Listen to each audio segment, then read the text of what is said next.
எல்லாரும் நல்லா இருக்கணும். வாருங்கள் பக்தி வளர்ப்போம்.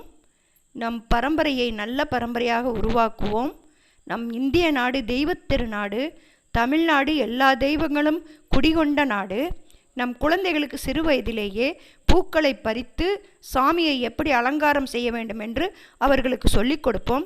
அவர்கள் பொழுதை வீணாக கழிக்காமல் மந்திரங்களை படிப்பதற்கும் செடியில் பூக்களை பறித்து லீவு நாட்களில் தெய்வ படங்களை அலங்காரம் செய்வதற்கும் அவர்களுக்கு ஆசையை உருவாக்க வேண்டும். எப்படி சாமி கும்பிட வேண்டும், எப்படி நன்றாக குளித்து சுத்தமாக இருக்க வேண்டும் என்று நாம் தான் பக்தியை வளர்க்க வேண்டும். காலை எழுந்தவுடன் விளக்கேற்றுவதற்கு அவர்களை பழக்கப்படுத்த வேண்டும். தெய்வம் இருக்கும் இடத்தில், தெய்வ சாநித்தியம் இருக்கும் இடத்தில் தீயவைகள் அண்டாது.